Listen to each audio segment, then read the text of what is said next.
Habang nakatingin ako sa clash nila, nagpo-push na ako dito. Pero nagulat ako, hindi pa nabasag yung tore. Pagtingin ko, ayun pala, naiwan pala yung mga minions. Dito guys, naisipan ko mag-roam sun. Syempre, papalitan natin yung emblem natin. Gawin nating marathon sun yung emblem natin. Para kahit anong gawin ng kalaban, hindi tayo mahahabol. Kaya sa mga naghahabol dyan, huwag ka na maghabol para di ka na masaktan. Aray ko! Nakakainis na tong sun kapag ginamit mo siya sa roam sun. Tapos, dagdagan pa natin ng console para hindi talaga mahuli. Dito, napalalim yung Alucard nila. Hinahabol kasi yung Leslie namin. Kaso, di niya mabigyan.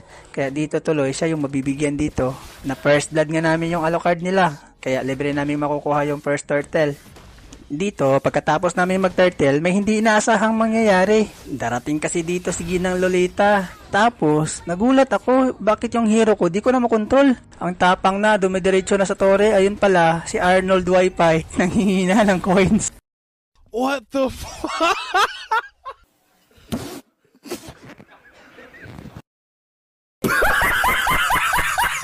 Yes guys, tama nga yung nakita nyo doon. Naubusan ako ng Wi-Fi. Kaya dali-dali ako naghulog ng pipiso para makakonek ng Wi-Fi at makabalik na sa game. Alam nyo ba ginagawa ko dito kay Sun guys? Nagpo-push lang ako sa tore. Hindi ako sumasama sa clash. Wala akong pakialam kung ilan yung deaths namin. Basta importante, mabasag ko lahat ng tore nila. Pagkatapos ko agad mabasag yung tore nila, dali-dali kagad ako mag-out. Yun lang ginagawa ko guys buong game. Alam nyo ba dahil sa ginagawa ko buong game, palagi nila akong hinahabol. Tapos dito, busy na naman sila doon sa bot. Kaya ang ginawa ko, nagsisidgway na naman ako. Dito guys, habang nakatingin ako sa clash nila, nagpo-push na ako dito. Pero nagulat ako, hindi pa nabasag yung tore. Pagtingin ko, ayun pala, naiwan pala yung mga minions. Kaya dali-dali kong binalikan at kinler. Kasi naubos na yung mga kasamahan ko. Hindi ko pa nabasag yung tore. Kaya binasag ko na kaagad yung tore. Kasi baka maabutan tayo dito ng mga ungo. Speaking of ungo, andito na nga, dumating na nga si Lola Lolita. Kaso mag-isa lang siya, kaya pinalagan ko na. Akala ko nga mapipitas ko dito si Lola Lolita. Pero dumating si Hanabi, kaya nag-out na lang ako. Tapos dito sa mid, nakita ko yung pinakagwapo sa balat ng ML, si Balmond. Kunti na lang ang buhay, kaya tinulungan ko na makauwi.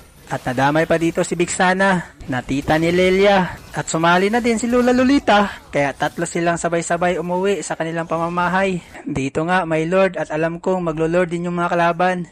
Kaya dali-dali ko nang kinler out yung sa mid.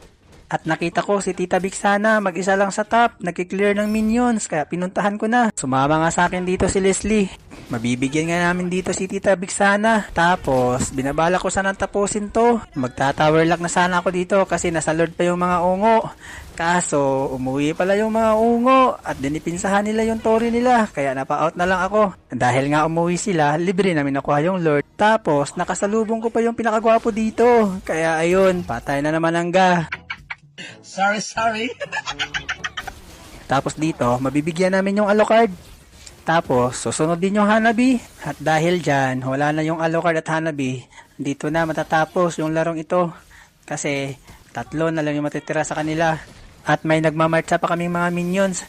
Kaya pagdating dito, hindi na nila nakayanang mag-dip pa.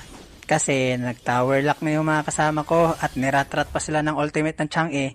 Kaya di na sila nakapag-dip ng maayos. Kaya nice J sa mga nakalaban namin dyan.